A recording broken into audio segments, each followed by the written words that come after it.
Il devina que ses camarades de classe étaient probablement eux aussi trompés par le son. Il décida de tuer rapidement les démons aux yeux rouges qui l'entouraient. Ming était confus lorsqu'il a vu un démon aux yeux rouges mordre une vigne. Il réalisa que la zone sur laquelle il se trouvait était un piège, construit par le démon aux yeux rouges à l'aide de vignes. Ming est tombé dans la fosse, mais il n'a pas perdu l'équilibre et a pu atterrir sans subir de dégâts. Dans la fosse, Ming s'est retrouvé entouré d'eux. Les démons aux yeux rouges auraient pu s'y cacher pendant le balayage préliminaire. La foudre est tombée du ciel et il a commencé à pleuvoir. Shaolin commença à devenir brumeux. Luo Lin observait son environnement pendant que son subordonné l'informait de la découverte d'un nid caché par les étudiants. Son subordonné a expliqué que les montagnes étaient humides à cause de la pluie et qu'il était normal que du brouillard apparaisse. Cependant, Luo Lin pensait que ce n'était pas une brume ordinaire. Soudain, elle remarqua quelque chose en regardant la brume. Elle a utilisé son appareil de communication pour ordonner à ses subordonnés d'évacuer immédiatement les étudiants. Ses subordonnés ont reconnu son commandement. Lu Qian, le professeur Zhong et l'instructeur Miao Lan ont couru vers l'emplacement des démons aux yeux rouges. Lorsqu'ils sont arrivés, l'instructeur qui les avait précédés les a informés que Ming, Fan Yanrong et Li Jin étaient à l'intérieur. Les localiser serait difficile, alors elle a demandé à Lu Qian, au professeur Zhong et à l'instructeur Miao Lan d'être en attente. L'instructeur Miao Lan a suggéré de donner la priorité à l'évacuation des étudiants, car d'autres les rattraperaient bientôt. Miao Lan a alors reçu l'ordre de Luo Lin. Elle a essayé de raisonner en disant que les étudiants étaient toujours coincés dans les buissons et qu'un démon aux yeux rouges avait été aperçu. Cependant, Luo Lin a insisté sur le fait qu'il s'agissait d'un ordre et qu'il devait être suivi. Le professeur Zhong a exhorté Miao Lan à entrer et à sauver les étudiants. Miao Lan a informé le professeur Zhong qu'une calamité inconnue approchait de Shaolin et que le poste de commandement avait ordonné une retraite immédiate. Elle a dit qu'il devait évacuer immédiatement parce que la calamité était estimée au-dessus du niveau 6, s'il restait, cela conduirait à une tragédie encore plus grave. Lu Qian s'est porté volontaire pour entrer et a demandé à son instructeur et à son professeur de rassembler les membres du groupe et d'évacuer avec eux. Ils ont accepté et ont immédiatement lancé le plan. Lu Qian est entré et a commencé à appeler le nom de Ming. Dans la fosse, Ming était entouré de démons aux yeux rouges moyens, morts et vivants. Lorsqu'il a entendu quelqu'un l'appeler par son nom, il a reconnu la voix de Lu Qian. Il l'appela par son nom en retour. Lu Qian a informé Ming qu'il y avait du brouillard et qu'elle ne pouvait pas trouver sa position. Elle a demandé s'il allait bien. Ming lui a demandé de rester en retrait et de faire attention à ne pas tomber dans le piège. Lu Qian a dit à Ming que Luo Lin avait ordonné à tout le monde d'évacuer parce que le brouillard à Shaolin était probablement le même que celui à l'origine de la disparition des personnes dans le parc industriel de Xishan. Ming a assuré à Lu Qian qu'il allait bien et qu'il partirait après s'être occupé de quelque chose. Il lui a demandé d'aider d'autres étudiants qui auraient pu être attirés par les démons aux yeux rouges dans leur nid. Lu Qian réfléchit un instant avant d'accepter la suggestion de Ming. Elle a dit à Ming de faire attention avant de partir. Ming a affronté le démon évolué aux yeux rouges. À la façon dont il imitait les voix humaines et installait des pièges pour attirer ses ennemis, Ming pouvait facilement dire qu'il était le chef. Les petits démons aux yeux rouges entouraient Ming.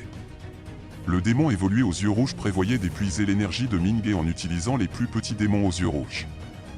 Ming a couru vers le démon évolué aux yeux rouges tout en évitant les petits démons aux yeux rouges qui sautaient vers lui. Lorsque Ming s'est approché suffisamment, il a donné un coup de poing au démon évolué aux yeux rouges. Le démon évolué aux yeux rouges croisa les bras pour bloquer le coup de poing de Ming, mais il fut repoussé, s'écrasant contre un mur couvert d'œufs. Au fur et à mesure que les œufs se cassaient, le jaune coulait. Le démon évolué aux yeux rouges a crié, comme s'il exprimait sa colère ou appelait à l'aide. D'autres petits démons aux yeux rouges sont apparus et ont entouré Ming. Ming a ridiculisé le démon évolué aux yeux rouges pour avoir utilisé à nouveau le même truc. Il a attrapé une vigne en dessous de lui et a utilisé Spirit Arburst. L'aura de la vigne s'est rassemblée vers la main de Ming. Il lâcha la vigne, courba sa main droite, balança son bras droit et frappa le sol. Ming a utilisé Vine ou Rapid Mystic Punch. Vine rampa hors de la position de Ming, liant les petits démons aux yeux rouges. Il leva la main et dit qu'il s'était volontairement fait paraître faible pour pouvoir éliminer tous les petits démons aux yeux rouges d'un seul coup. Ming a tordu son poing et les vignes ont resserré leur emprise sur les démons aux yeux rouges, les écrasant à mort. Le démon évolué aux yeux rouges semblait incrédule ou effrayé. Il trembla légèrement, puis se jeta directement sur Minghe avec la bouche grande ouverte. Alors que Minghe frappait le démon aux yeux rouges dans les tripes, il l'a traité de salaud. Le démon évolué aux yeux rouges a craché du sang en s'écrasant contre le mur derrière lui. Avant qu'il ne puisse récupérer, Minghe a inondé le démon évolué aux yeux rouges de coups de poing. Le bruit des coups pouvait être entendu à l'extérieur de la fosse. Lorsque Minghe lui tourna le dos, le démon évolué aux yeux rouges était déjà mort, le haut de son corps écrasé et resté collé au mur. Minghe s'est lavé les mains avec de l'eau qui s'échappait d'une vigne. Ensuite, il a invoqué une vigne et l'a reliée aux vignes à la surface à l'extérieur du piège. Il l'a utilisée pour s'échapper. En s'échappant, Minghe s'est rendu compte que les œufs n'étaient pas destinés à être élevés mais à être utilisés comme sel pour l'ensemencement des nuages, provoquant une réaction avec l'eau de pluie pour générer de la brume. Il y avait encore un grand nombre d'œufs à Shaolin, et la brume se formerait une fois qu'il pleuvrait. Le véritable objectif des démons aux yeux rouges était de porter ces œufs, d'attendre qu'il pleuve et de créer une brume calamiteuse blanche bien plus terrifiante. Minghe pensait qu'une fois Shaolin entièrement recouvert par la brume calamiteuse, personne ne pourrait espérer s'en sortir vivant. Alors que la montagne commençait à s'embuer, Zhang Yuan, Wang Jia et quelques autres étudiants ont couru désespérément sous la pluie. Ils voulaient franchir les barricades de sécurité qui étaient déjà à leur portée. Zhang Yuan ne comprenait pas pourquoi ils étaient encore si loin après avoir couru 200 mètres. Wang Jia l'a encouragé à continuer, en disant que encore un peu, et qu'ils atteindraient les barricades de sécurité. Lorsqu'ils se rapprochèrent, des arbres géants apparurent devant eux. Zhang Yuan s'est rendu compte qu'ils avaient pris un mauvais chemin. Wang Jia a supposé que le brouillard leur faisait voir des choses. Zhang Yuan avait l'air désespéré. Il a dit à Wang Jia qu'il ne pourrait jamais s'échapper sur la base de ce qu'il avait entendu de son frère. Wang Jia a eu peur. Zhang Yuan a partagé avec ses camarades de classe qu'une fois dans la brume, c'était comme être isolé dans une autre dimension. Un de ses camarades de classe a déclaré qu'il en avait également entendu parler et que lors de l'incident du parc industriel, les habitants avaient mystérieusement disparu après que la brume se soit dissipée, sans que personne ne sache ce qui s'était passé à l'intérieur de la brume. Quelqu'un a pleuré, disant qu'ils étaient encore trop jeunes pour mourir. Les étudiants appelaient désespérément à l'aide. De l'autre côté de la barricade, Xiao se demandait pourquoi le groupe d'étudiants qu'il avait vu courir vers la barricade ne les avait pas encore contactés. La femme à côté de lui a dit qu'il ne devrait pas être possible pour les étudiants de ne pas les voir quand ils étaient si proches. Un homme aux cheveux courts a interpellé les étudiants, leur demandant de se mettre rapidement derrière les barricades s'ils pouvaient l'entendre. Xiao s'est porté volontaire pour entrer dans la brume et chercher les étudiants. La femme à côté de lui a accepté et a dit qu'il lui attacherait une corde autour de la taille pour ne pas perdre sa trace. Elle avait un mauvais pressentiment à cause de la brume. Xiao a félicité la femme pour cette brillante idée. Lorsque Xiao a été attaché, l'homme aux cheveux courts lui a dit que si quelque chose arrivait, il devrait tirer sur la corde ou crier fort. L'homme hocha la tête et se dirigea vers la brume. Les gens derrière la barricade ont rappelé à Xiao de faire attention. Xiao a agité la main et a rassuré ses coéquipiers. La femme a relâché la corde tandis que Xiao avançait. L'homme aux cheveux courts lui a demandé la distance qui les séparait de Xiao. La femme lui a dit que Xiao se trouvait à environ 200 mètres d'eux. L'homme aux cheveux courts a essayé d'appeler Xiao, voulant vérifier si Xiao pouvait l'entendre. Le groupe derrière la barricade attendait attentivement une réponse. Xiao n'a pas répondu. L'homme aux cheveux courts avait l'air inquiet, disant qu'il était impossible pour Xiao de ne pas l'entendre. Il sentit que quelque chose n'allait définitivement pas et ordonna immédiatement à la femme de tirer rapidement sur la corde. La femme a tiré sur la corde. Le groupe a été choqué de voir le bout de la corde, mais aucune trace de Xiao. Ils étaient sans voix, regardant la brume avec l'horreur dans les yeux. Minghe errait dans la forêt lorsqu'il aperçut ses camarades de classe et Lu Qian. Ils étaient heureux de voir Minghe. Minghe leur a demandé pourquoi ils n'avaient pas quitté la brume sans lui. Liang Dong a expliqué qu'ils auraient pu facilement se perdre avec la brume si épaisse. Fan Yanron s'est excusé, expliquant à Minghe qu'ils avaient entendu une voix féminine appeler et pensaient que quelqu'un appelait à l'aide. Minghe lui a dit que le chef de meute des démons aux yeux rouges pouvait imiter ou tenter de recréer des voix humaines. Il a demandé à ses camarades de classe si l'un d'entre eux avait appelé à l'aide. Sa camarade de classe a admis qu'elle avait appelé à l'aide après avoir trébuché sur un endroit creusé par une vigne. Minghe a averti ses camarades de classe d'être prudents s'ils entendaient un appel comme celui-là. Li Jin a remis en question les choses que Minghe vient de dire. Il a déclaré que de telles informations devraient être écrites dans les manuels scolaires et que les combattants de première ligne auraient déjà dû les découvrir. Lu Qian a déclaré qu'elle avait entendu une rumeur à ce sujet venant des lignes de front, mais qu'il n'avait pas encore rassemblé de preuves. Liang Dong voulait contacter leur professeur et instructeur. Mais il a été attristé lorsqu'il a réalisé qu'il n'y avait aucun signal sur son téléphone. Minghe se demandait s'il y avait des interférences de signal dans la brume lorsque quelque chose a vibré dans la poche de sa veste. Il sortit quelque chose de sa poche et en sortit un écouteur noir. Li Jin a reconnu l'écouteur noir comme étant le communicateur spécial émis par les fonctionnaires. Les instructeurs en avaient un, mais ils se demandaient pourquoi Minghe en avait un aussi. Minghe a équipé le communicateur spécial. Il entendit la voix de Liu Haulin, lui demandant s'il pouvait l'entendre. Minghe a confirmé qu'il le pouvait et a dit à Liu Haulin de dire ce qu'elle voulait dire. Liu Haulin lui a dit qu'il n'avait pas réussi à contacter l'extérieur. Minghe lui a demandé pourquoi elle était toujours dans la brume et comment allaient les autres.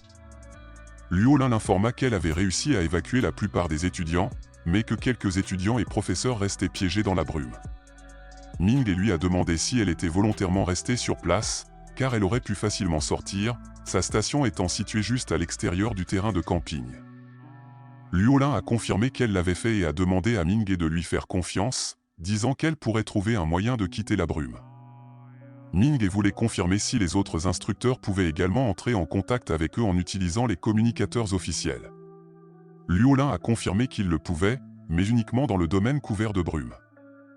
Minghe voulait partager sa découverte, mais il hésitait, pensant que cela ne serait pas d'une grande utilité dans leur situation actuelle. Liu Haulin lui a dit qu'il devrait lui dire ce qu'il avait découvert parce qu'ils avaient besoin de toute l'aide possible.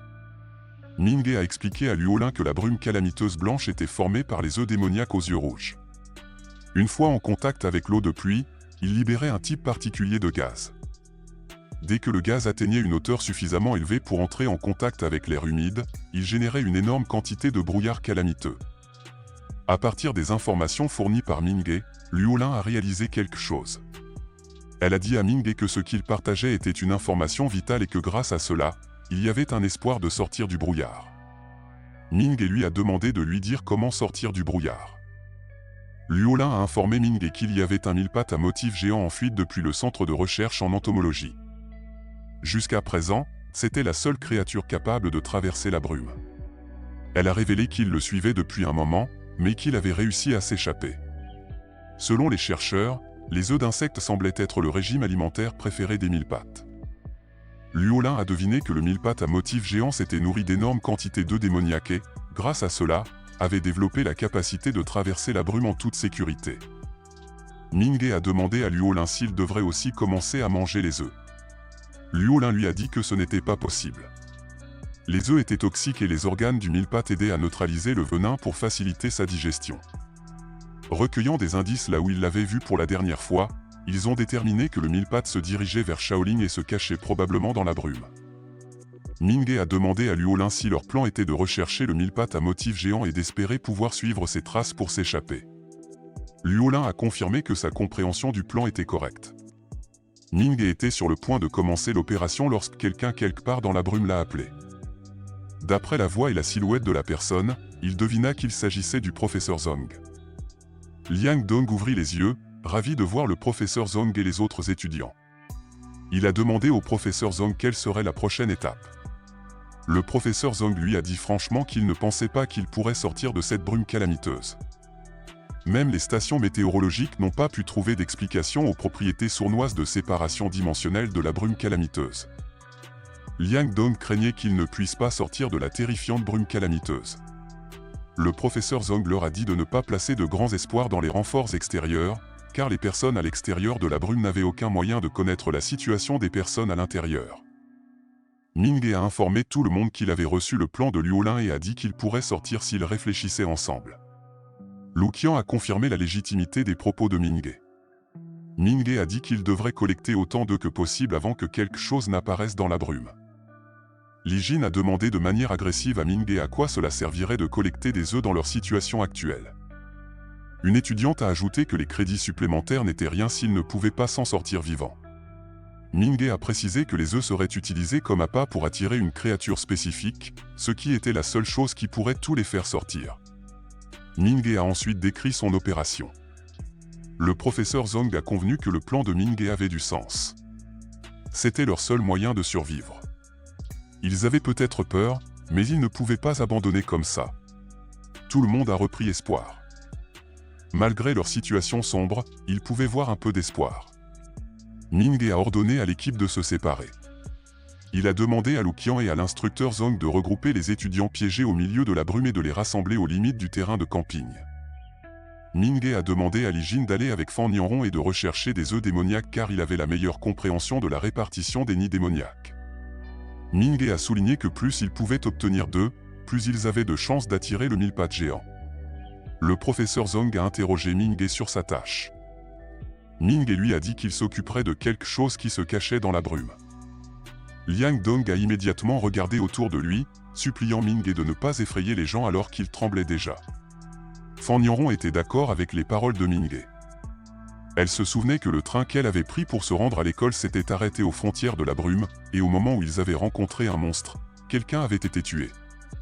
Fan Nianron a averti tout le monde d'être prudent à tout moment, et dès qu'il verrait quelque chose dans la brume, il devrait commencer à courir. Tout le monde était d'accord et est devenu sérieux.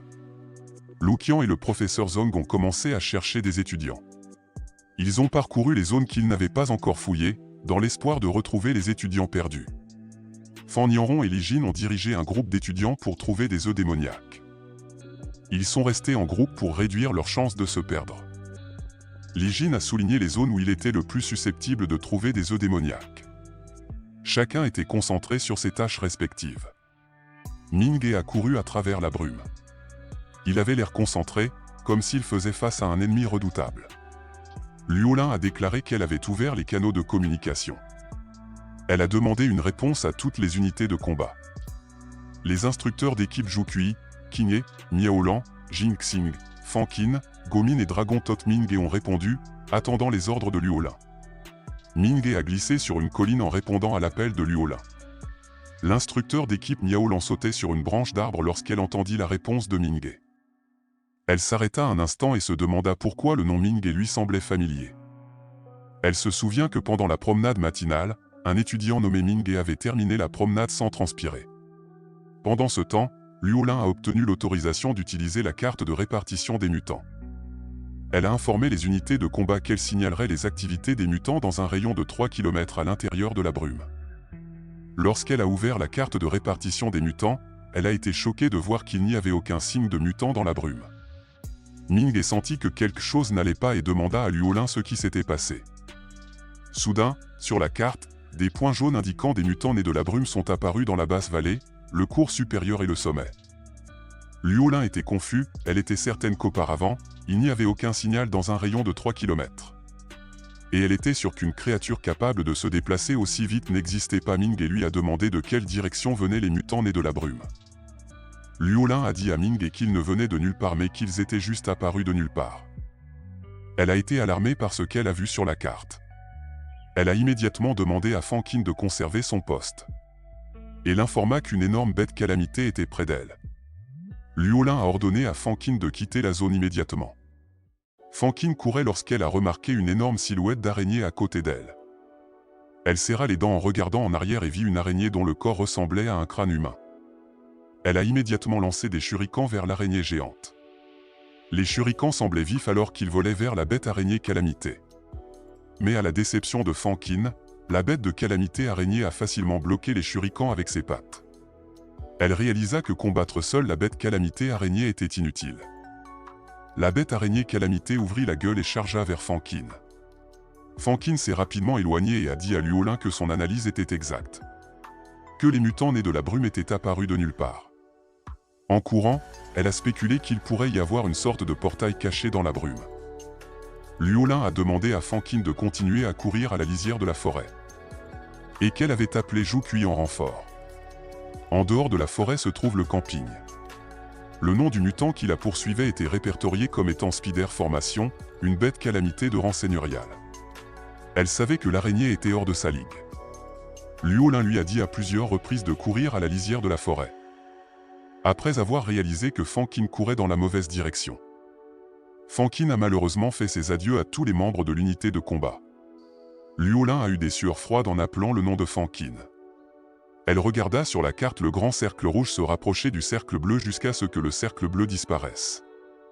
Les larmes de Luolin coulèrent sur la carte alors qu'elle pleurait, pleurant Fankin.